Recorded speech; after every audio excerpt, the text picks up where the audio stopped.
Like my next original series will be so much more of me. Hi, welcome to Where Writers Write, the show that takes you to the creative spaces of your favourite writers. I'm Daisy Aikens, I'm a writer. And I'm Georgia Tennant, and I drive her around for fun. Today we're talking to Maya Sondhi, an actress turned screenwriter whose career spans everything from Citizen Khan and Line of Duty on screen to writing episodes of The Kumars, Ackley Bridge, Mount Pleasant, and the iconic British soap EastEnders. Can you do a good EastEnders impression now? I think mine was better. And in 2022, she became the creator and showrunner of a gripping police drama on ITV called D.I. Ray. And she was also in a hip-hop video So cool. as an actress, which is pretty cool. That is pretty cool. Pretty cool. Have you been in a hip hop video? Nope. I don't know what middle-aged women go in music videos. Well, listen, the hip hop star's always got to have a mum. Oh, So, that's true. Great. Yeah, that's Right. probably our casting now, isn't fantastic. it? I'd like to be. I think I'd be in like a. Dancing capital D. Yes, like Yeah. pop capital P. Yeah. Brittany capital B. Brittany. I don't have anything else to say about her, so maybe we should then do something like magic and then cut to after the interview. Yeah, sure. Yeah. Yeah. Okay. So like what do they do on what do the young do on Instagram? They sort of go. Yeah, they're like cut to what a bitch. No, I'm kidding. That wouldn't be We should true. do all versions of it. Yeah, we could. Who knows how it will go? I know. Who We knows? might cut to like this and me do the thing, and like Georgia's got a black eye. Yes. Oh, and nice. And bloodied nose. bloodied nose. We could yeah. also do one where we just sort of sat there like that. like maybe her creative space is a dungeon. Maybe. Maybe it's like a week later. 20 miles an hour. We're late for her.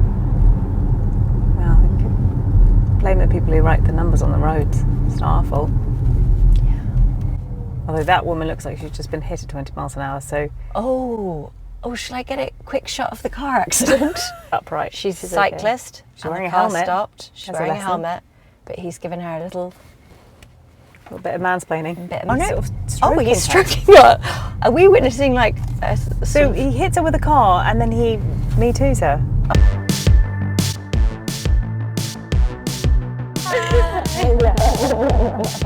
Yay, we'll get to use that. Oh, thank you. Come on in. Maya and I know each other from when we were 18 at Lambda, where we went to We're only 25 acting now. school. So just a couple of years ago. Can you describe your writing space for us now? So when we bought this house, this was actually just a box room. It was a Okay. child's bedroom, and then we didn't want to use it as a bedroom, and I needed a writing space, so we did just painted it, got rid of all the stuff. Nice I paint, put like like it. a desk in, got my computer in, I've like personalised it. It is my office. My husband would argue that it's the office. It's my office. He's got a tiny work bag in the corner. It's only allowed in the corner, nowhere else.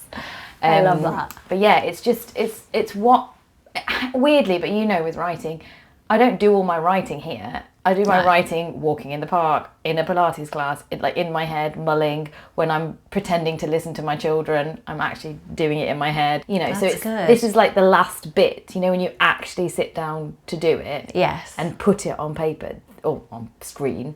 Yeah. This is where it is, and this is where I zoom from as well. Oh, this is like your Zoom. And Zoom you area. have a ring light, babe. I didn't know how to use a ring You light look hot on those until I zooms. do.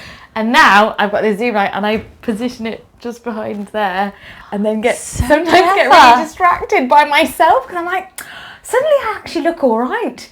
Yeah. And then I'm like, I think I maybe need to do my eyebrow. And then But this is a beautiful space in the sense that you've got lots of like family pictures, a nice view, you can look out.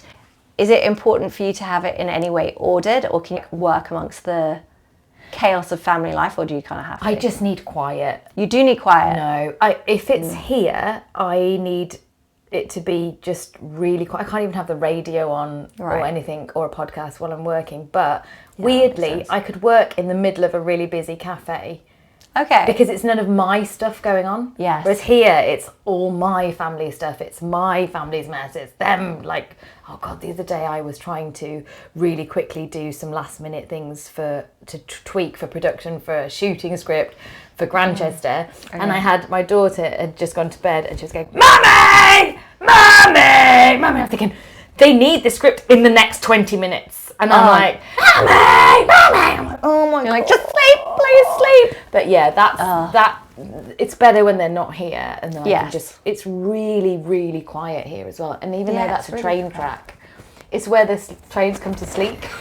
Oh, Like great. it's not like a through line. Oh, it's not an actual station. No, it's not. It's just they yeah. kind of like stay there for a bit and then go back out. They have a little rest. I can lose hours here just sat writing, and then you know that thing when you look at the time, you're like, oh my goodness. Oh, that's the best when you're in flow. Yeah. But that doesn't happen by just sitting down to do it.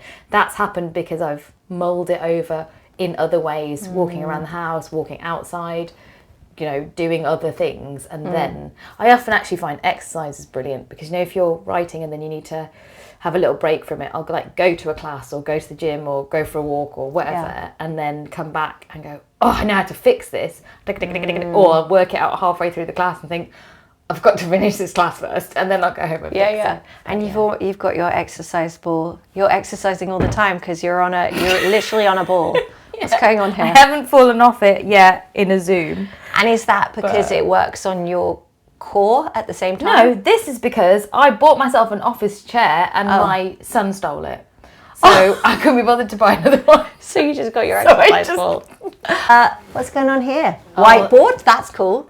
Well, is that ideas this is or quite just new. to do? It's not for ideas. Okay. It's for remembering what projects I'm doing. Because sometimes, you know, when you're in development, there's a lot of things going on. And that's only the writing things. And then if there is any acting or voice stuff, obviously that's different as well. But that's like the things that I need to bear in mind when I'm taking stuff on or thinking about deadlines and things, that I've got these other things This on. is so helpful. Oh, and you put it under priorities, juggle, possibilities. That's not me. That's my agent helped me do that, actually. I had a very panicky, I've got too many things going on and what's going to land when? And he just went through it in an email with me. So I wrote it onto the board. That's really helpful. And that's just, if I get overwhelmed, I just look at the board and go, okay, no, we need to. I know what my priority is. Yeah. I think my put off list would be quite long. Yeah. I need a whole whiteboard for just my put off list. Priorities, sleep. Yeah, that does tend to be longer. Definitely. And so if we're talking like a typical writing day, what's your whole vibe? I mean, not that many of them are typical, I'm sure, but like so random, aren't they? if you have a day where you are just writing from home, there's a train coming into rest. It's going quite fast for resting. Yeah. Yeah, so once I've got the kids to where they need to be, to school, Yes. because obviously we're in the summer holidays now, but Yeah. the school, So different. get them to school, do something for that transition from mum head into work head. Yeah. It's got to be something like either a walk, pick up some bread, or like go to a class or go to the gym or something. Even just a walk is fine, and then to sit down at the computer, and then I can sort of start. Even just walking back from the school a longer way with a song or a podcast. Yeah. Just something, because if you go from, often mornings, as you know, are like here in stress levels, and I need to be here to write, so it's just and just a lot of breathing. Having kids, how much has it changed your your writing schedule, say, just from a practical point of view? Well, you know that age-old thing, if you want a job done, you ask the busiest person. Yeah, that's true. But it's true, because I have limited time. I have to prioritise what I do when. So I don't procrastinate anymore. I know I have this time when they're not here to get this done. So I'm going to get it done in these days and sent off so I can do this, do that.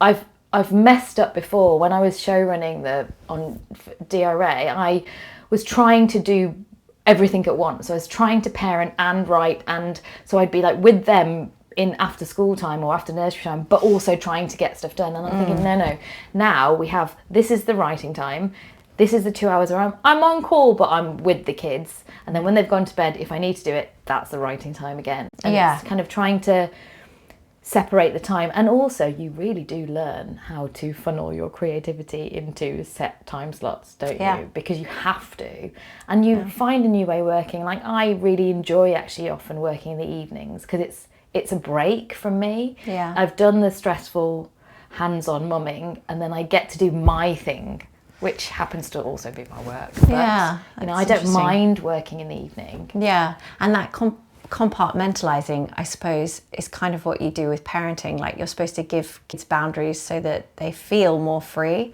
and in a way having the boundaries of like term time and kids is actually quite liberating for you, because you're like, I can just see my set times that I'm supposed to, what hat I'm supposed to be wearing. I like that.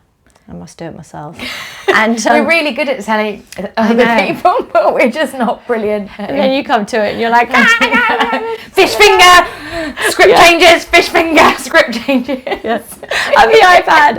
Oh God. Oh yeah, the iPad. That's a whole other thing, isn't it? That's a whole other podcast. Screen time and kids. So many podcasts coming up. Should we just do a series?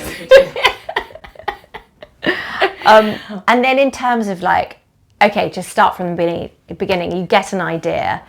Now, obviously, it's been different because you've worked in rooms. You've worked on your own show, which we'll get to, DI very exciting. I spent the last week watching it, and it was quite wonderful and stressful at the same time. Really stressful. It was really and then you've done things on spec, starting out, I'm sure, and with your play. So if you're talking from a spec point of view and you get an idea, do you follow like any particular writing theories? Like you never, I know this, but you never went to school for writing or anything. No, you never I did didn't a go course. to uni because we went to Lambda. Because we were getting drugged to Lambda, Such drop kicks. Oh, wow. No, but because I have learned a lot from writers' workshops, being put on schemes by the BBC, or things like that, which were amazing. And obviously I've learned on the jobs things like EastEnders, Mount Pleasant, and things like that. So I know much better now from having learned on the job how to structure things. But for me, if it's an original thing, it's usually come from some kind of research. So I will just research and research and research. If it's something that doesn't need that much research, it's just a massive brain dump first, which then you can sort of work out what you want to do with. If I was sitting down to write an actual script, so if I've got like a script commission and I've got a script to write, the very first thing is the hardest work, I think, is working out what that episode is going to look like. So in a scene breakdown, what's happening where, because that's the hardest bit. And then the joy is just writing the scenes. Totally. That's the freedom. So that's the best do you sort bit. of outline to the hilt? Yes. In a sense. I'd rather do all that painful work. And actually, if I'm working with a production company, I'd rather them give me notes on the scene by scene breakdown so that we can then get it into the strongest position. Then I think you write a really strong first draft because you've done that really hard work. And then afterwards the redrafting is just joyful, rather than, and I have done it the other way before I learned, where you just write it and then there's huge structural and story problems, and then you end up with this nightmare where you're trying to move stuff around and then now nothing makes sense. And then you might as well just start again. And it's interesting because when you are in the fun bit, the like writing the scenes, it's almost like the characters begin to talk to you, and you sort of could veer off into another script. But if you've got a structure, you're like, no, we'll go this way. But you can veer off because you've got the structure to come back to. So if suddenly an idea comes to you and go, actually, do you know what, we really need a scene with this, we just add it in, because you know what you're working from, and you know where you need to hit. Or you often realise, there's a problem with this because actually this doesn't work because this is, and then you could just, but if you've got a solid base, I think it's... So that period where it's kind of the idea is marinating, how long is that usually to you like actually getting it down on paper? I mean, I get into these things where, and my husband will tell you, I'm not really there because I'm obsessing about it, and it's fast because I don't like to... And this is my problem, and my agent always tells me you need to slow down, take a bit more time sometimes, because I think about it, obsessed with it, want to write it, and like work loads on it, do it quickly. And if I don't have a deadline, I ask for a deadline. I'm like, so I'll get it to you by Wednesday, yeah? And they're like, But you could take a bit more time. Yeah, so I'm going to aim for Wednesday, and if I need more time, and then I'll deliver it on Monday. Yeah. And it's just because I get too excited, and I then also want other people's eyes on it as quickly as possible. Yeah, that makes sense. Because you don't want to pour your heart out for people to go, no. Yeah, and like years later to go, no. And you're like, cool, no worries. Yeah, don't go into film. But that also, I think it's quite important to like jump on the muse.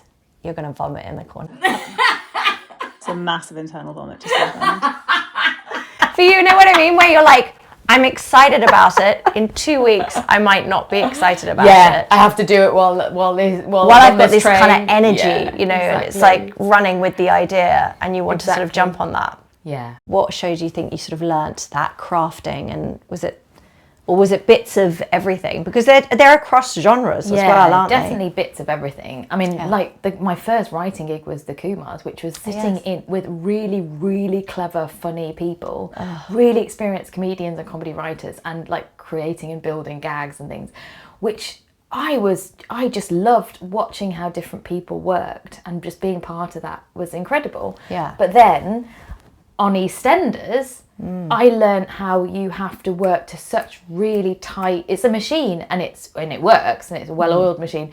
You have to have no ego. You know, I remember one time I got this script to just exactly the right page count that it needed to be, and then I get this email from the script editor going, "Yeah, so Kelly's pregnant.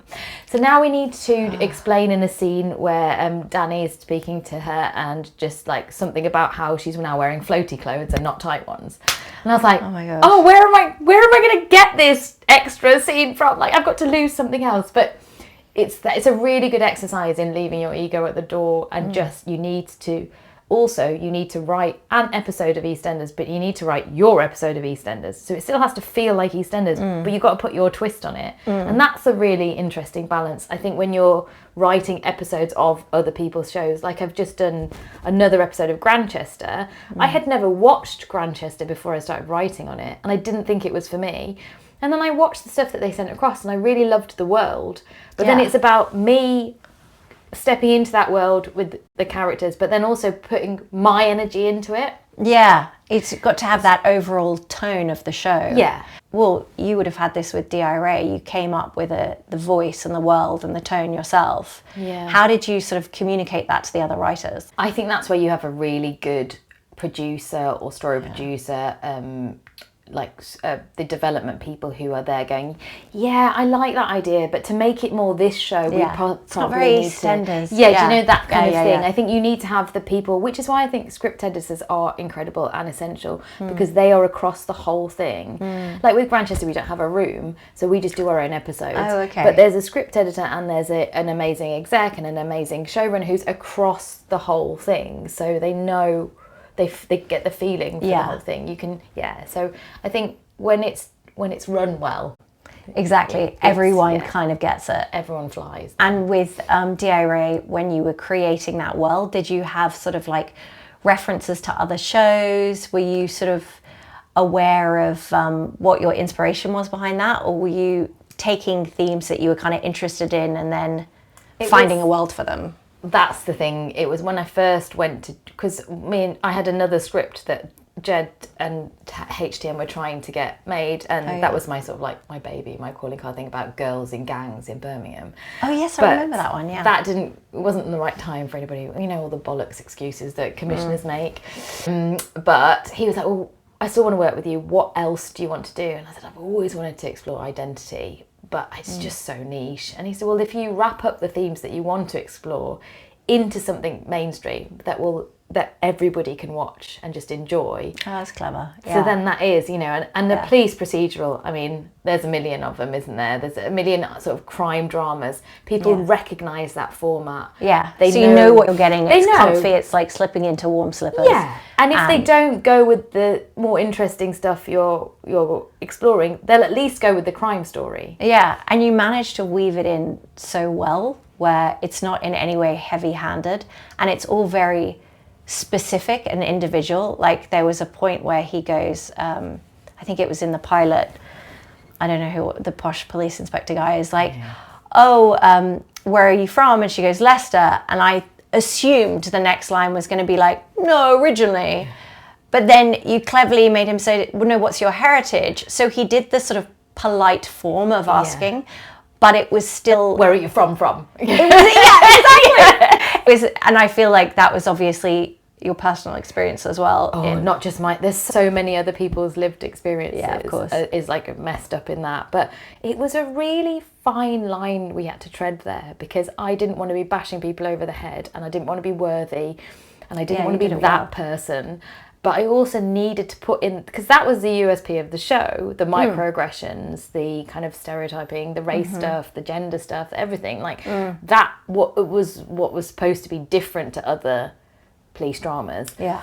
And it was, I mean, the second series, there was a bit of a battle, because it was like, well, we don't want it, me and Parminder didn't want to do too much of the race stuff. Right. But we couldn't lose it, because that's the USP of the show. Yeah. So then it becomes, are we just retracing old ground here? Yes. Are we saying anything new or different? Like, I'm glad, I mean, I think 2 was enough series for me. I'm glad that I didn't do a third, because I feel like I finished the journey. The conversation had been done. Yeah, and I think that there's only so long you can do that stuff. Do you know, I don't know how I ended up writing a police procedural, because I always wanted to write comedy. And it's like, and actually the biggest regret is, and I know it was my first show or anything, it was my first own show, but I didn't fight hard enough to keep the lightness in it. And I had, the scripts were full of much more humour and like dry humour, brummy humour, but also taking the mickey out of the very heavy situations, but they kind of got stamped out a little bit. And I regret not fighting for those moments a bit more, but then again, I had to listen to other people who knew more than me. But yeah, I feel like I lost a bit of Maya in that show, and I like my next original series will be so much more of me. And because I'm only now working with people who let me fly, and I think that we learn that often the hard way. But but then any experience that maybe isn't always the best just makes you stronger and more resilient. Oh, it's a fine line, isn't it, between saying yes to the powers that be that have lots of experience, and you as a kind of young writer and a first show and just wanting to get it on the TV.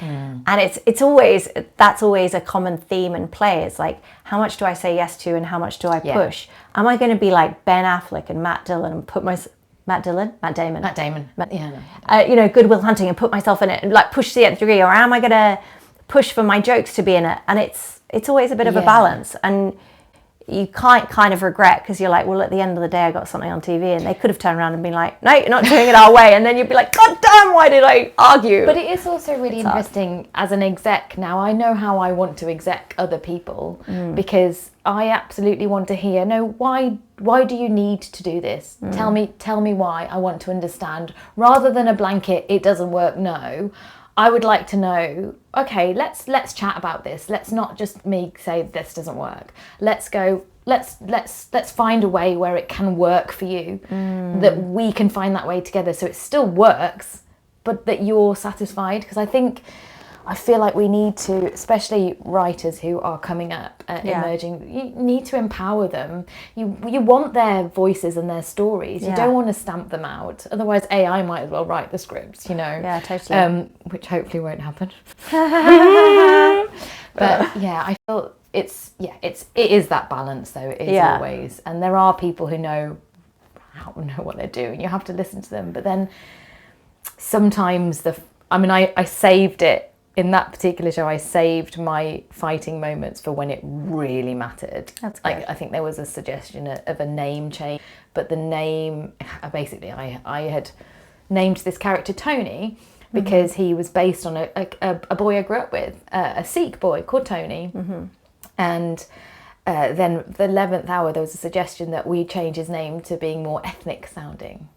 And that was the point where I went, I have to I have to fight for this. It's like we have to get over this. It's ridiculous. Anyone that looks like brown has to have an Indian. Oh God! I mean, I said, my cousin's called Claire. She's half Indian. My yoga teacher's David. He's fully Indian. It's like Neil is my other cousin. It's just that Tony is a real person. So So I think I won that one. Well done. I love that. But if you throw your toys out the pram all the time, then it dilutes it a bit, doesn't it? So you do have to do that. Yeah, it's being diplomatic. Tactical. And I think with kids. Yeah. Pick your battles. Oh my gosh, the negotiation skills that you pick up with a 3-year-old is like, I could go work for the UN. Just saying. Actress turned writer. Do you think the blinker is a bit, maybe it's not quite helping with the flow? Feels a bit tick-tock, tick-tock. Yeah, it is. All right, I'll turn it off and then people can just guess which way I'm going to go.